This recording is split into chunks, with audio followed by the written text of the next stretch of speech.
My mother used to force me to vomit so she would think I was pretty. When my sister almost died because of her, I decided to destroy her. When I turned 8, and my older sister, Claudia, was 9, my mother became the most weight-obsessed woman I have ever known. Every morning started the same way, stepping on the scale twice, because according to her, the first reading could always be wrong. If either of us gained weight, even by half a kilo, we'd lose privileges like watching TV or going out to play. The rule was clear: the heavier you were, the less affection you'd get. I couldn't stand the hunger. It was like I couldn't think of anything but food. So I found a way to sneak cookies in the bathroom. Meanwhile, Claudia became her mother's perfect skeleton. Her routine every night was to do jumping jacks for 2 hours, from 8 to 10.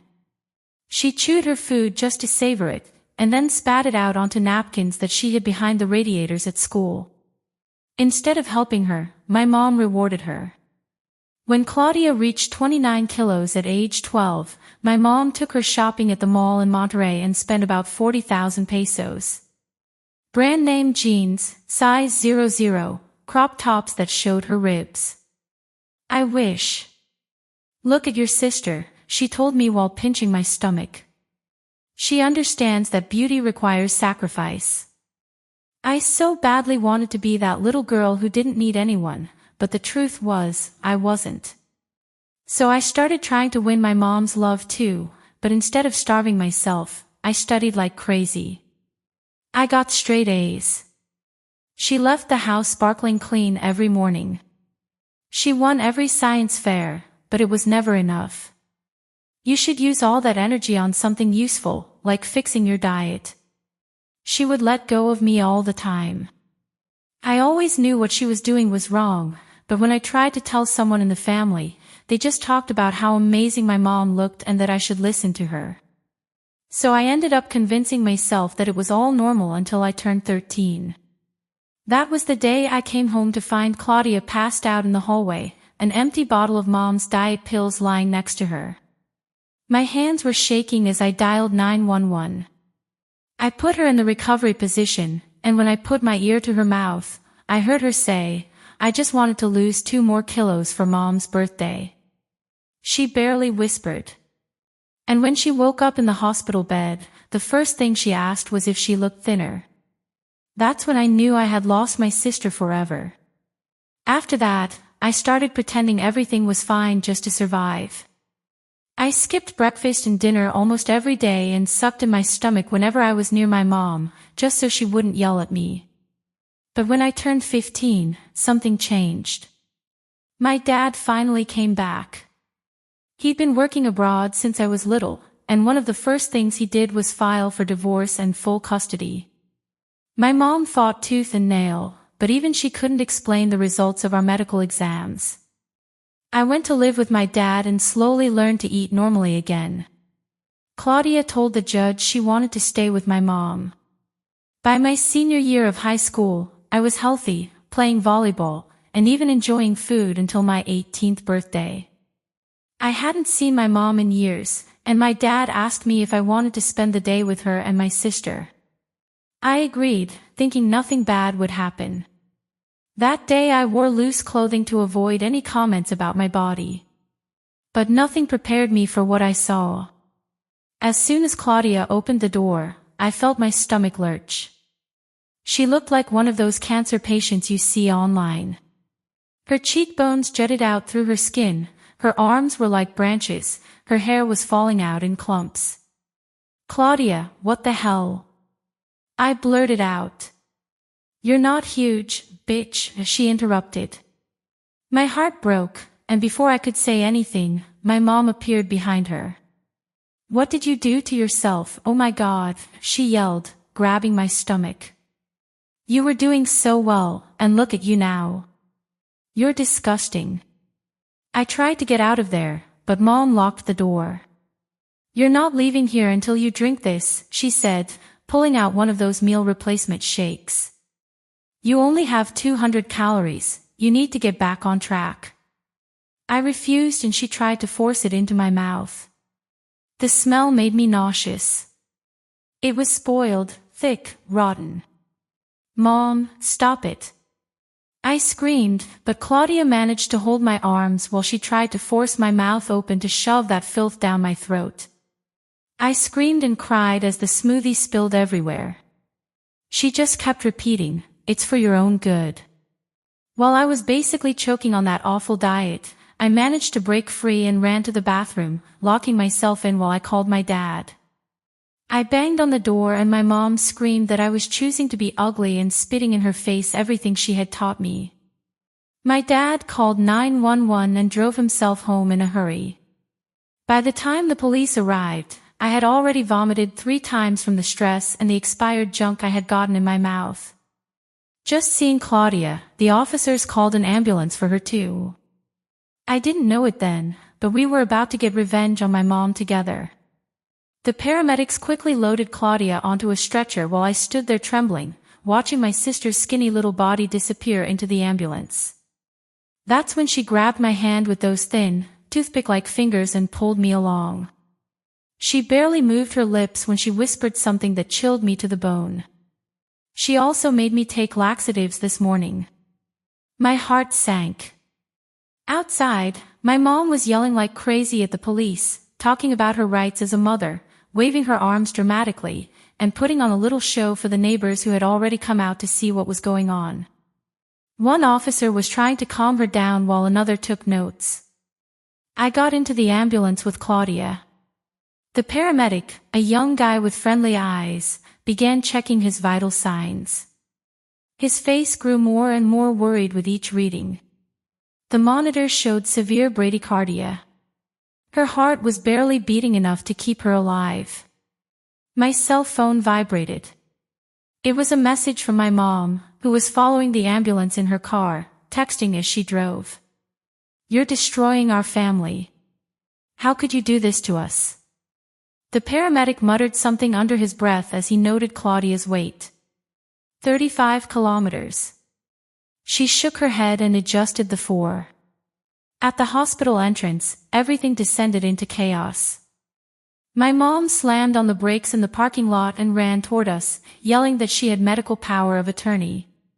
She waved some papers in the air, demanding to be let in. "I'm her mother. I make all the medical decisions about my daughter." That's when my dad came out of the emergency room, where he was already waiting. He picked up a folder of documents. "I actually submitted an emergency request this morning.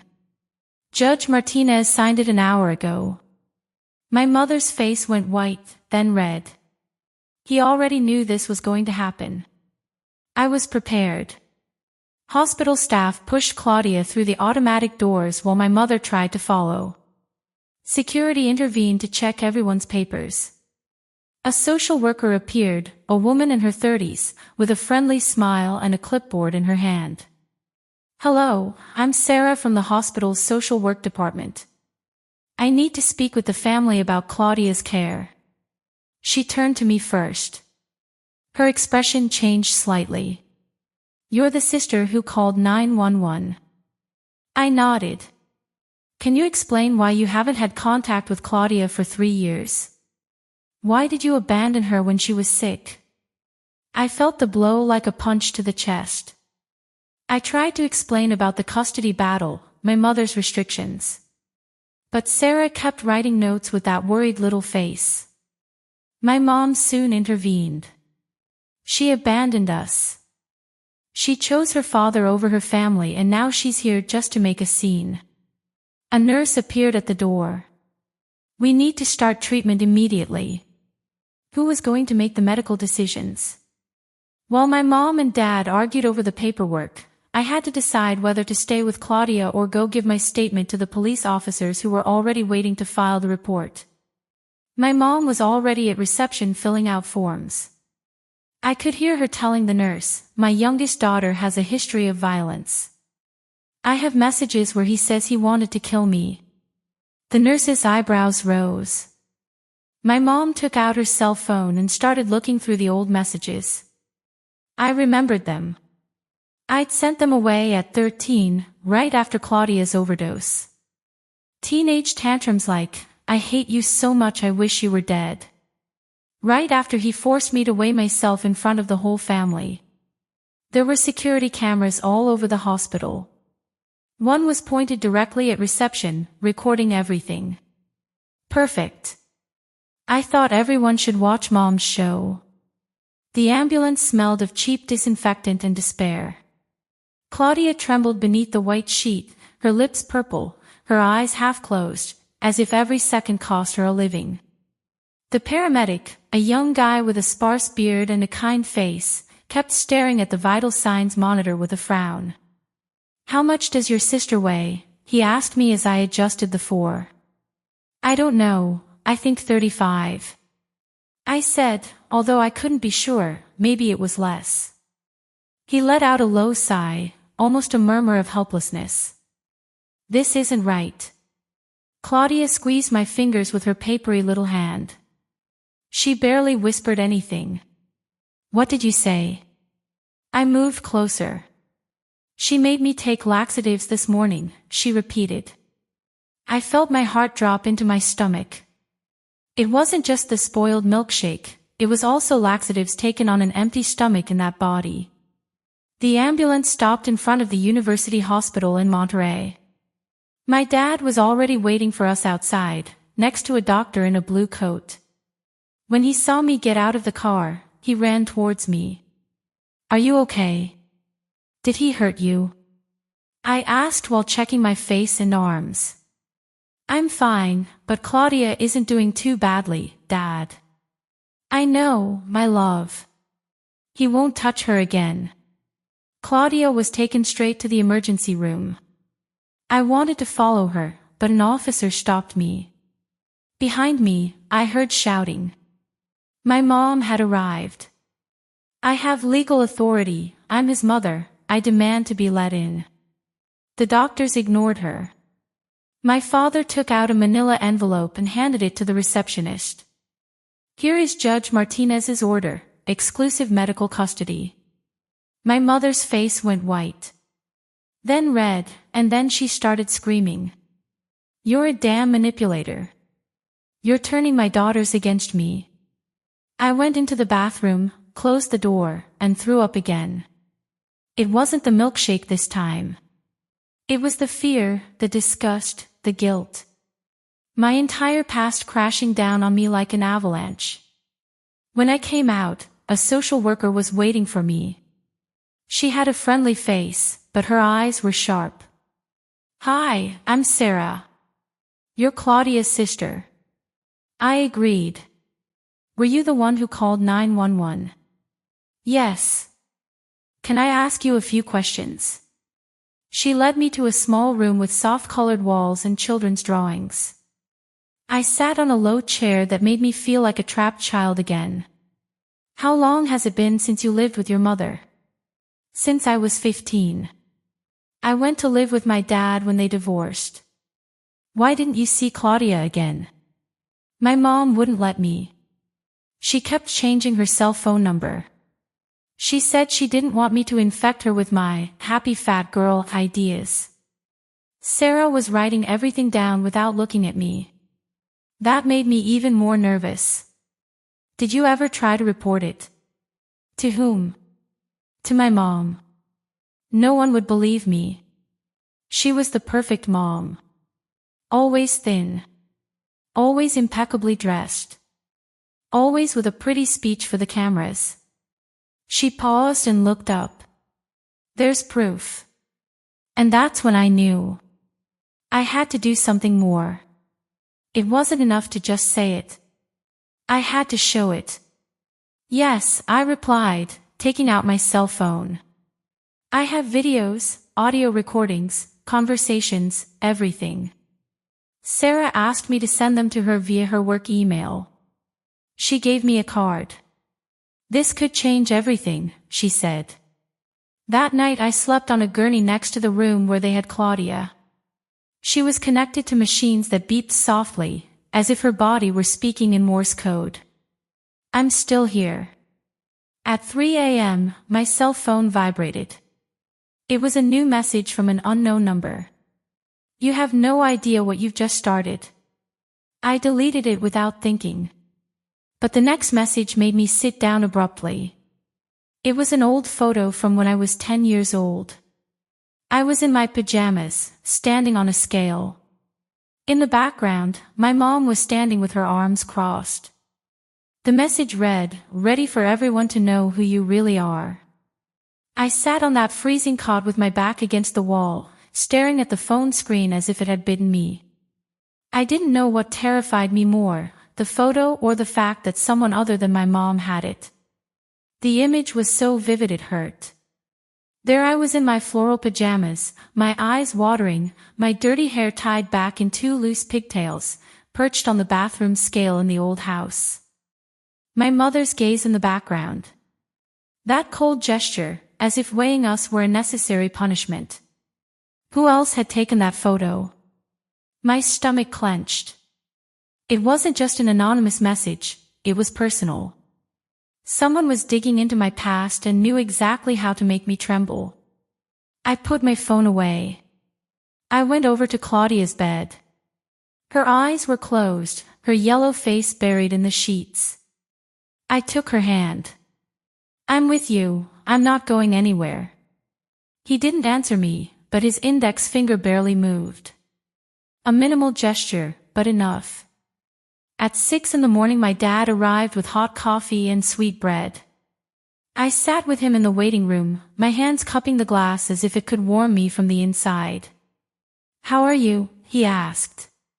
"Stable, but very weak. They say his levels are very low. They don't understand how he's still conscious." He nodded. He looked older, more hunched over, as if the years my mother had stolen from him had finally caught up with him. "Your mother went to talk to a lawyer last night," he said suddenly. "She wants to sue the hospital, the social worker, and you. To me. She says you're defaming her, that you left home because you were a rebellious teenager, and that now you're making everything up to get revenge." I laughed, but it wasn't a normal laugh. It was that dry, broken laugh, like someone who has no tears left. "And the photo?" I asked, showing her the message. She saw it. Her expression changed. "This isn't right. It's not just her. Someone else is behind this. Someone who wants to protect her or protect what she did." My phone vibrated again. Another message. "You like to play the victim, but remember that you were also involved in all of this.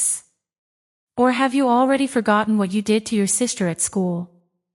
I felt like someone had dunked my head in ice water for no reason.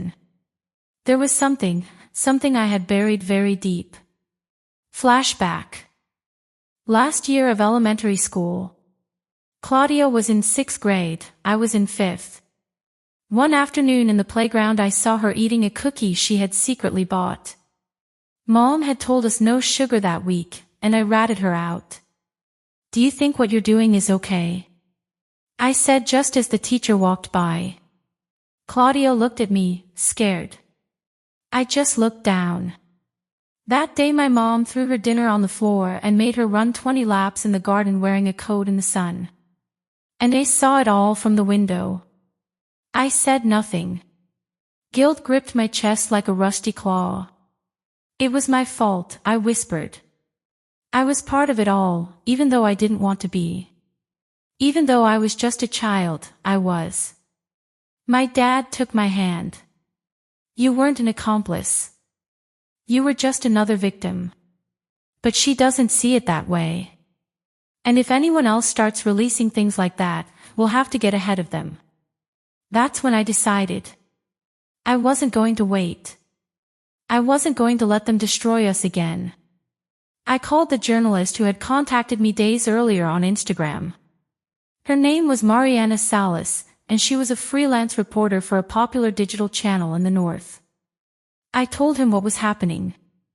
"I'm ready to talk, to show evidence, to tell the whole story." There was silence on the other end of the line. "Are you absolutely sure? Because if we do this, there's no going back." "There never was," I replied. We agreed to meet the next day at a discreet cafe near the center.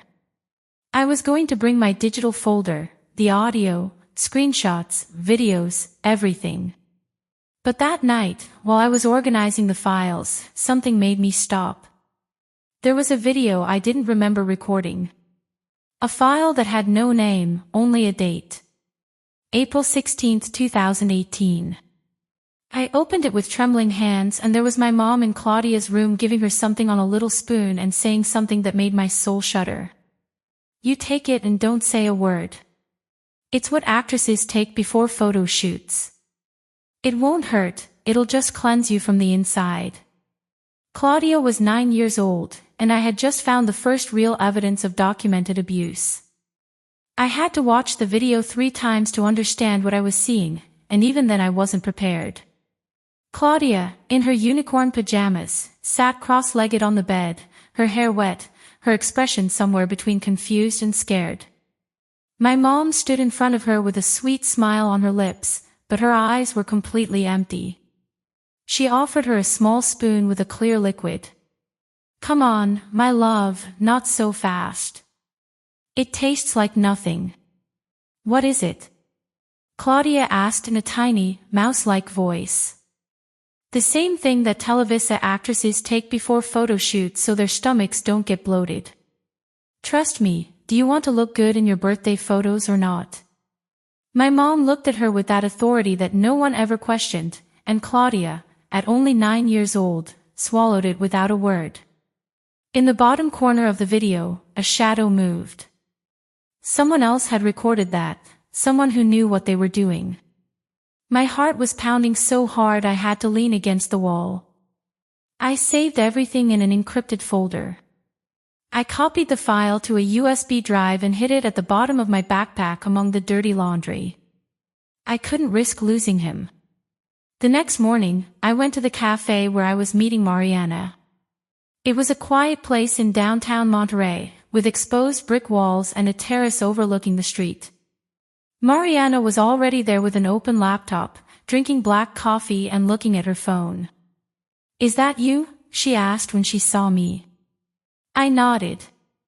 I sat down across from her. "I brought everything," I told her as I took out the USB drive. Mariana picked it up like it was a bomb, plugged it in, and started going through the files. Her expression changed when she saw the first audio recordings. When she got to the video, she covered her mouth with her hand. "My God, that serves as proof. This is much more than proof. This is direct evidence. This could completely ruin your image." I looked her in the eyes. "Do it." She closed her laptop. "I'm going to prepare a report. Not sensationalist, not cheap, but powerful. Honest. I want other girls to hear this and see themselves reflected in it. To see that they're not alone. Make it as raw as possible. No filters. No softening. Are you prepared for what's going to happen when this comes out?" "No," I replied. "But Claudia deserves for the world to know." We said goodbye. I walked a few blocks with my heart pounding like a drum. I stopped in front of a store and saw my reflection in the window. For the first time in years, I looked different. No longer the surviving daughter. I saw myself as someone who was fighting. That afternoon, when I returned to the hospital, Claudia was more awake. She had deep holes in her eyes, but they were a little brighter. "How are you?" I asked, sitting down beside her. "Everything hurts," she whispered. "But I don't think I want to die today." I laughed. "She does too. I have something to show you," I said, and pulled out my phone. I showed her the video. Her eyes immediately welled up with tears. That was real. Yes, I found it among old files. I don't know who recorded it. Do you think it was Derek, Mom's husband? She nodded. I once saw him with a hidden camera. He said he needed to protect himself, that his mother sometimes threatened to say he hit her. Maybe the door opened. Sarah came in. The social worker was holding a folder. "Can I speak with you for a moment?" We nodded. "The hospital has already submitted its report. So has the DF, National System for Integral Family Development. And with this video, the legal process will be much stronger. But there's something you need to know." She gave us that look people get when they're about to deliver bad news. "Your mom just filed a countersuit and requested an expedited hearing to reverse the medical guardianship. She's claiming you're being manipulated by her father to discredit her." "What?" I exclaimed. After everything she'd done, Sarah lowered her gaze. "She has a very aggressive lawyer, and they've already submitted evidence that supposedly implicates you in violent behavior, including a note you wrote when you were 13 saying you wanted to kill her." I was stunned. That was a tantrum. It was after I weighed myself in front of the whole family. "I know, but they're using that to build a narrative, one where you're the unstable, troubled one, and Claudia is the manipulated one." "And what's going to happen?" "The hearing is in 3 days." And right below, in small print. But before I could press play, another message arrived. A new video, from an unknown number. The thumbnail showed Claudia lying on the floor, and a voice that wasn't my mom's, a different woman's. A voice I'd never heard before, saying, "This is just the beginning." The video was barely 15 seconds long, but it left me paralyzed. Claudia was lying on the floor of what appeared to be an unfamiliar bedroom. The camera angle was low, as if it had been filmed secretly, from a crack or behind a piece of furniture. She wasn't speaking, she wasn't moving, she was just breathing heavily, her chest rising and falling very slowly. And then I heard the voice, female, adult, cold. "This is just the beginning." I pressed replay 5 times trying to make out any detail of the room. The wall was covered in wallpaper with old flowers, a crooked lamp sat in the corner, and a stuffed animal, one that seemed all too familiar. It was a blue bunny that Claudia had lost when she was 10, the same one my mom said she'd thrown away because it smelled bad. My hands were sweating, I couldn't breathe. "What the hell is this?" I muttered. I ran to the hospital, literally 10 blocks. I didn't even tell my dad. Claudia was still asleep, I just left a note. The house was in a humble area with tin roofs and windows protected by rusty bars. I knocked on the door 3 times.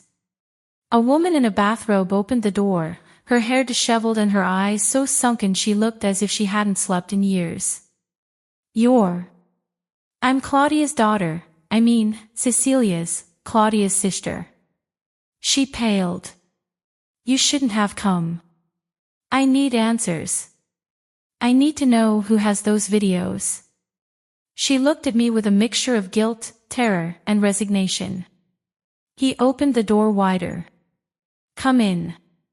The interior of the house was dark, with heavy curtains and a musty smell. She offered me a chair. "What do you want to know? Did you record those videos? Who else has copies?" She shook her head. "I didn't record them. Cecilia recorded them, but I edited them. She asked me to cut parts, delete audio, make them seem more normal." "Why?" "To have control.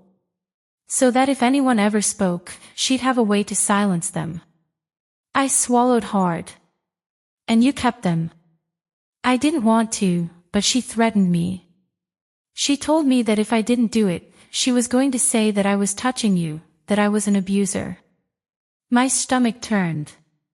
"And now you're sending them?"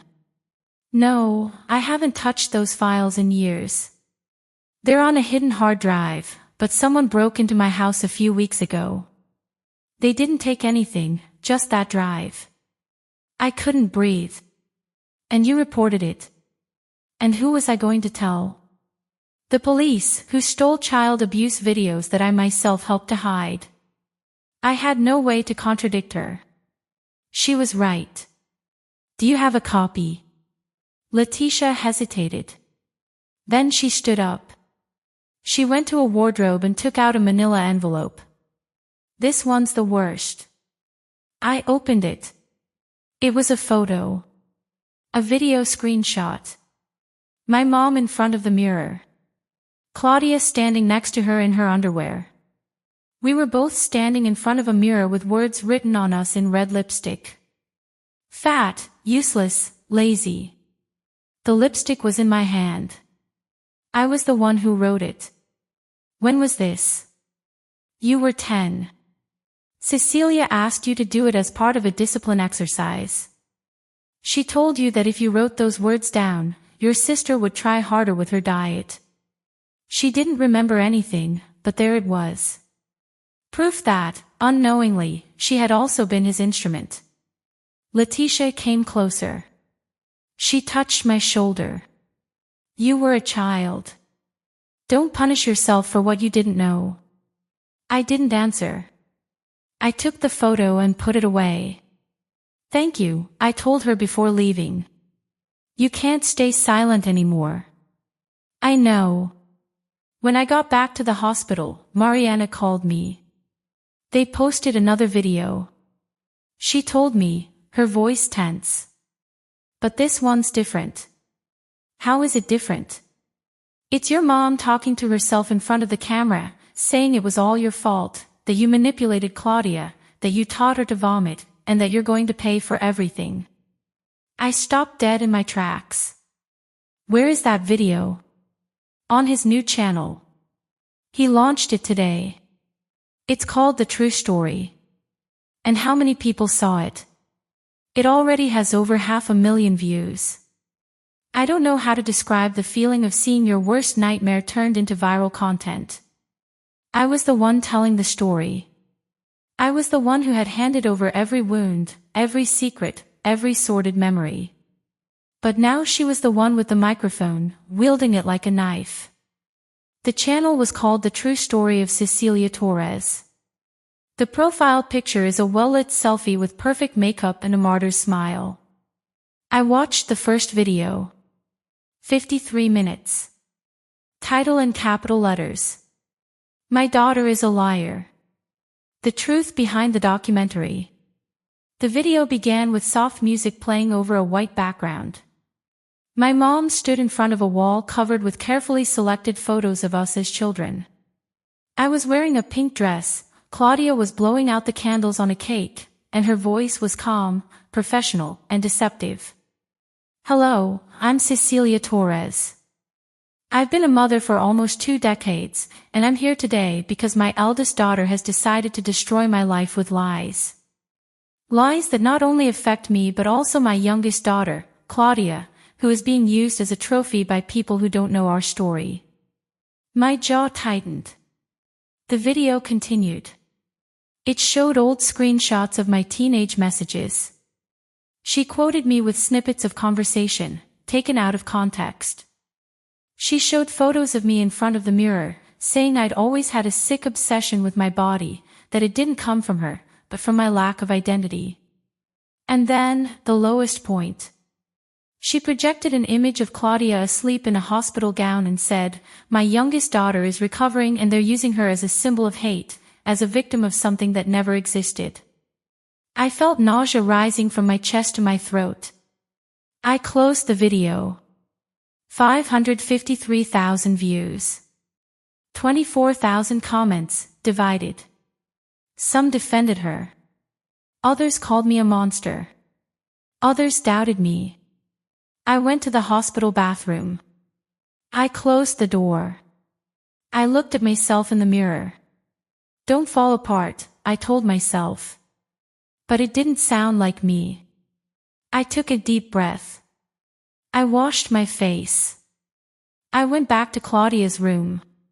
She was watching TikTok on her phone. Did you see the video?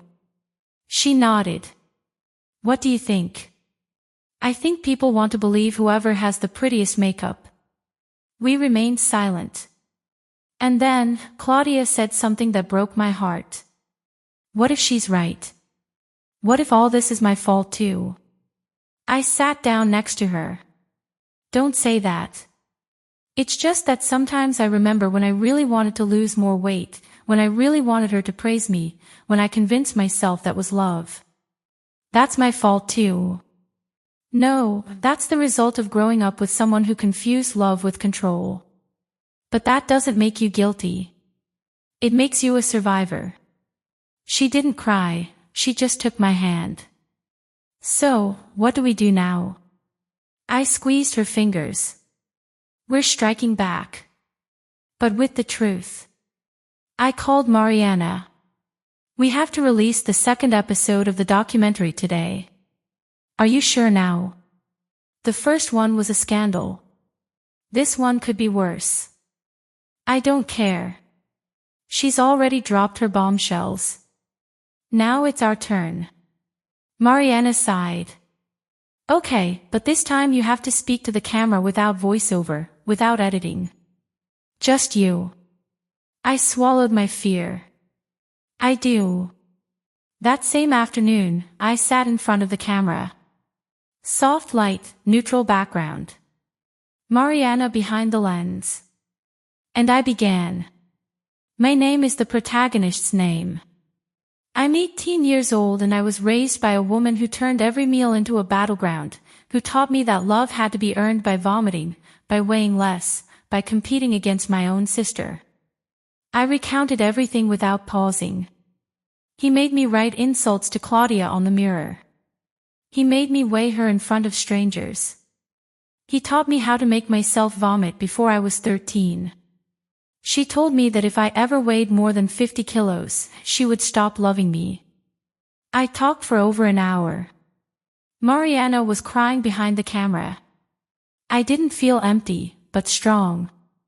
We uploaded the video to social media with the title, "I'm not a perfect daughter, but I'm a daughter who survived." In less than an hour, it went viral. Comments, shares, influencer reactions, support campaigns, new hashtags. I believe you. Mom is in love. Claudia is not alone. And in the middle of all that, a notification, a private message from an account with a male name. I'm also in one of those videos, but I was a minor and she blackmailed me. My heart skipped a beat. Claudia, I said, handing her the phone. I need you to see this.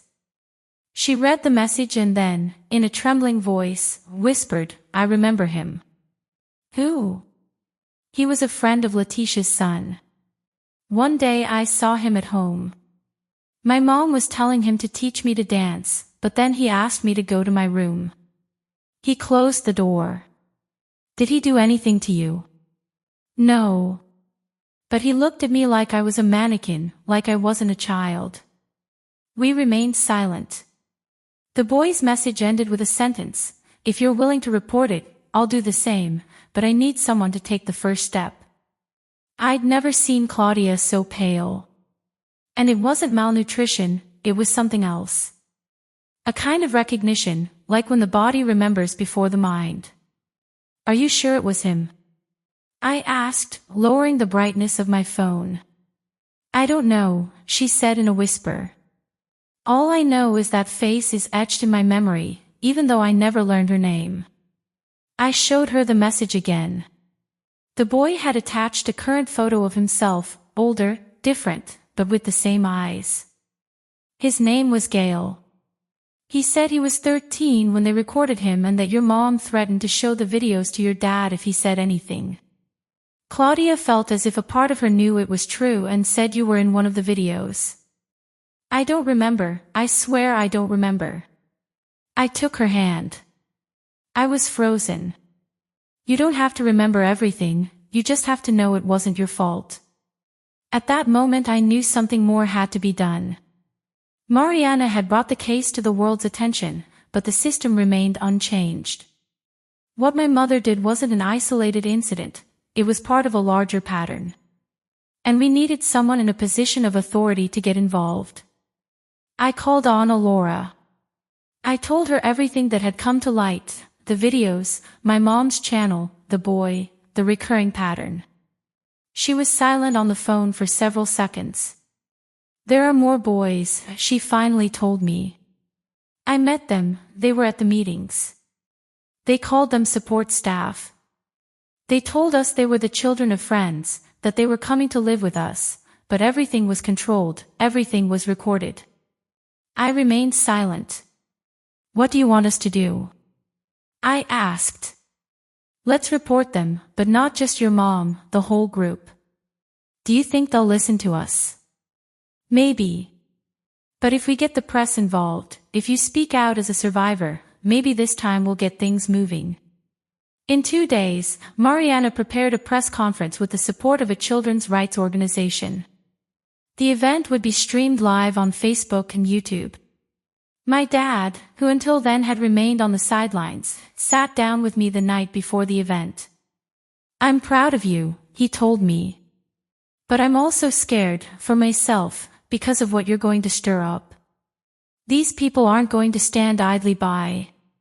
Dad, those people already destroyed us once. They can't hurt us any more than they already have.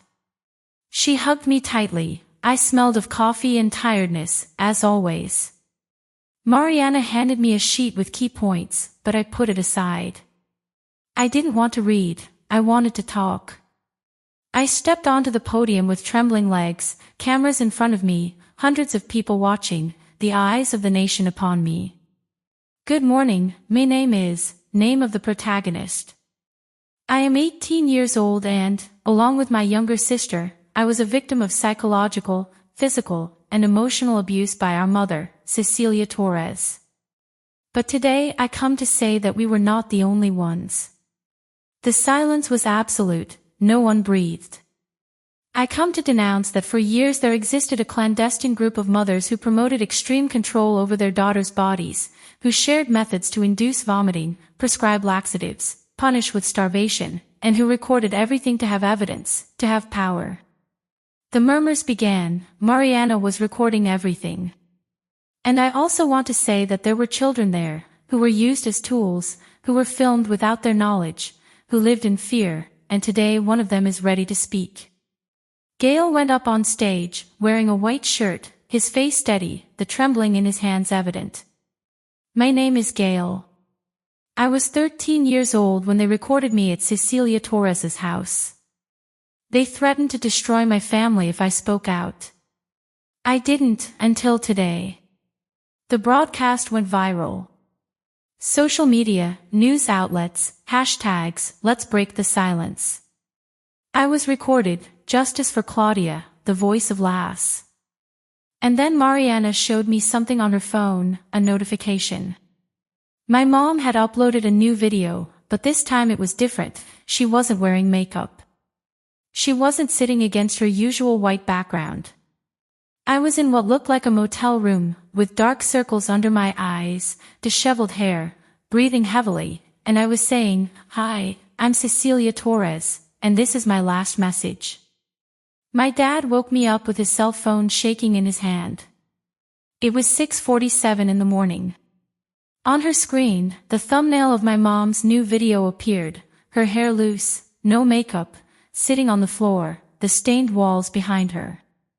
I pressed play. The image was shaky, as if she'd recorded it with a cell phone propped up on a chair. Her breathing was rapid and shallow. "Hi, I'm Cecilia Torres and this is my last message." I swallowed hard. For years I tried to do the right thing. I wanted my daughters to be strong, beautiful, perfect, like I never was. I don't apologize for wanting it better, but yes, I went too far. She paused, looked down. Sometimes I wonder if all this started with me or with my mother. She used to put bandages around my waist when I was a child so I wouldn't get fat like her. She'd lock me in the closet if I ate bread. She never told me she loved me without first checking how much I'd gained on the scale. She looked at the camera again. Her eyes were filled with something I'd never seen in her before, humility or despair. I'm not making excuses, there's no way to do that anymore, but I'm not going to let you write the final chapter of my story either. She leaned closer to her phone and whispered something I didn't quite understand. If anything happens to me, know that it was me. The video ended abruptly. We looked at each other. My dad went pale. Where is he? I don't know. It looks like a motel. And yes, I don't know, Dad. Claudia woke up minutes later. She was eating on her own and improving. Her skin had regained its color, but when we showed her the video, her eyes fell silent. She left. We don't know, I replied, not finishing the sentence. That afternoon, Mariana called with the news. Cecilia Torres had been found in a motel in Guadalupe, alive, disoriented, with a mild overdose of sleeping pills. She hadn't left a note, only the video. She was taken to the hospital and then to a mental health unit for psychiatric evaluation. The country was divided. Some said she was a victim of online harassment, others that she was a criminal disguised as a mother. Some even called for her to be institutionalized for life, others for her to receive help. I didn't comment, I just needed some distance. The full documentary, titled The Story of Two Sisters and a Mother Who Tried to Make Them Disappear, premiered a month later. It garnered over 4 million views in its first week and was screened at schools, universities, and conferences. People from all over the country began sharing their stories. A national helpline was opened for young people experiencing abuse disguised as discipline. Claudia finished high school through distance learning and entered intensive nutritional recovery therapy. After months, she started menstruating again. Her body was awakening once more. One day, while we were walking through Fundadora Park, she said to me, "You know what? I want to study nutrition. But really, to teach other girls to make peace with their weight, to love their hunger." I laughed with a lump in my throat. "You're going to be the best nutritionist in the world." I enrolled in psychology at the Autonomous University of Nuevo Leon. I want to work with teenagers. I want my story to be just the beginning of something bigger. My dad started giving talks to parents. He broke his silence. He also said something in one of them that I'll never forget. Love doesn't weigh anything, it can't be measured in kilos. Love is given completely or it isn't given at all. Letitia handed over all the information she had to the authorities. She didn't go to jail, but she agreed to testify in the trials that followed. She attended every hearing, every single one, sitting in the back, silent, with her head down. Gail received federal protection. He became the voice of male survivors of psychological abuse and blackmail. Today he has a foundation. And my mother, well, she was declared not criminally responsible due to a diagnosis of severe narcissistic personality disorder with sociopathic traits. She's in a private clinic in Querétaro. No visitors, no social media, no supervision. The last time I saw her was on TV in a special report about toxic mothers. They showed a picture of her from afar, watering plants in a small enclosed garden, short hair, white clothes, a faraway look in her eyes. I didn't feel hatred, I didn't feel pity, I only felt relief because she no longer had power over us. Because Claudia ate cake again on her 17th birthday. Because I learned that my worth wasn't in my size or in their eyes. Because after all, we survived. And that, for me, is the most perfect ending we could have had. Claudia and I moved on with our lives, each on our own path of healing and self-discovery. Although the pain of our past would never completely disappear, we learned to live with it, to use it as a driving force that propelled us to be better, to help others going through similar situations. Claudia became a dedicated and passionate nutritionist. She opened her own clinic where she not only helped people find balance in their diets, but also taught them to love and respect their bodies. She organized workshops in schools and communities, speaking about the importance of mental and physical health and how eating disorders could affect people of all ages. Her personal story gave her credibility and a special connection with her patients, who saw in her not just a professional, but a survivor who understood their struggle. I graduated with a degree in psychology and specialized in family and adolescent therapy. I worked at a mental health center where I helped young people who had suffered abuse and trauma. I also collaborated with nonprofit organizations, giving talks and workshops on how to identify and prevent emotional and physical abuse. My goal was to break the cycle of violence and help families build healthy, loving relationships. My dad, who had been our rock all this time, also found his way. He became a children's rights advocate and actively participated in campaigns to raise awareness about child abuse. His personal experience and his desire to protect others led him to write a book about our story, titled Love Doesn't Hurt.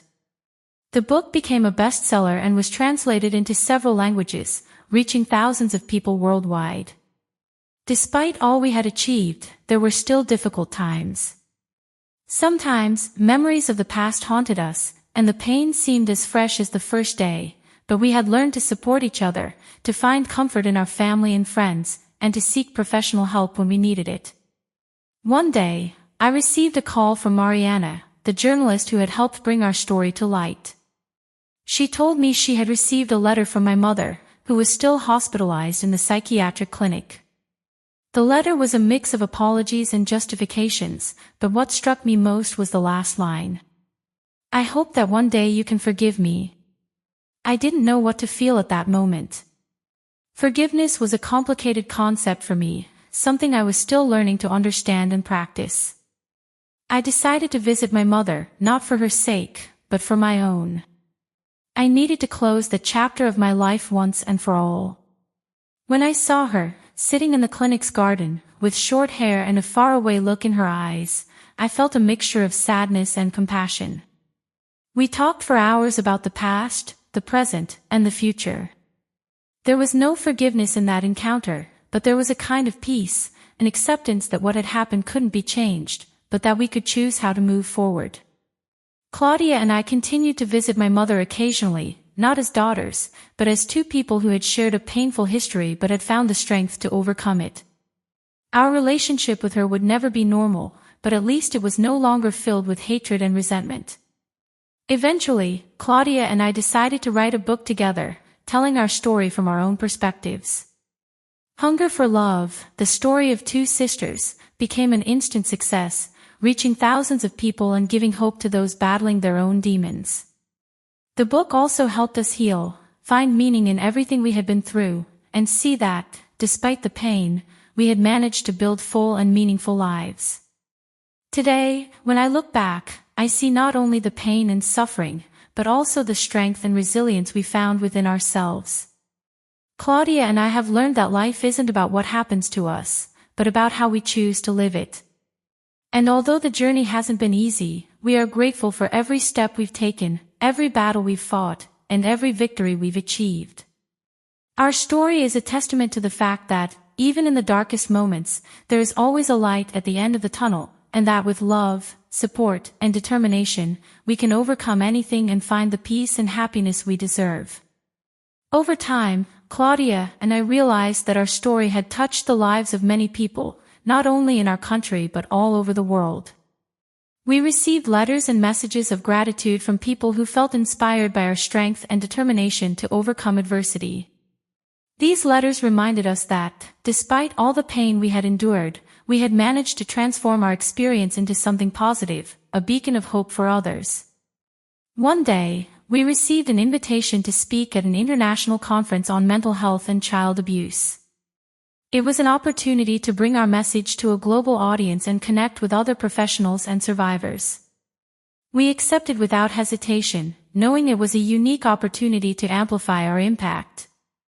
The conference was a resounding success. Our words resonated deeply with many, and we were able to forge valuable connections with organizations and individuals committed to the same cause. It was at this event that we met a group of therapists and activists who were working on a project to create a rehabilitation center for abuse victims. They invited us to join them, and without hesitation, we accepted. The center, which we named Renacer, Rebirth, became our greatest achievement. It was a place where victims of abuse could receive comprehensive treatment, from psychological and nutritional therapy to legal and educational support. Claudia and I worked tirelessly to ensure the center offered a safe and welcoming environment where people could heal and rebuild their lives. Renacer became a model to follow, and we soon began receiving requests to replicate the center in other countries. With the help of our international partners, we were able to expand our reach and bring hope to more people around the world. Over the years, Claudia and I also found love and started our own families. Although the past would always be with us, we had learned not to let it define our present or our future. Our families became our greatest source of joy and motivation, reminding us every day why it was so important to continue our work. In our work, we continued to encounter stories of pain and suffering, but also of hope and resilience. Each person we helped heal became a living testament that, despite the darkest circumstances, there was always a light at the end of the tunnel. One afternoon, while walking through the gardens of Renacer, I paused to reflect on all that we had accomplished. I remembered the little girl I once was, trapped in a cycle of abuse and despair, and felt a deep gratitude for the journey I'd come through. Claudia approached, and as if she could read my thoughts, she took my hand and smiled. "We've done a good job, sister," she said. Yes, we had done it. And although the road hadn't been easy, every step, every struggle, and every victory had been worth it. We had transformed our pain into purpose and our story into a legacy of hope and healing. And so, with the sun setting on the horizon and the sound of laughter and conversation filling the air, I knew that, no matter what the future held for us, we would always be together, facing every challenge with love, strength, and the certainty that, together, we could overcome anything.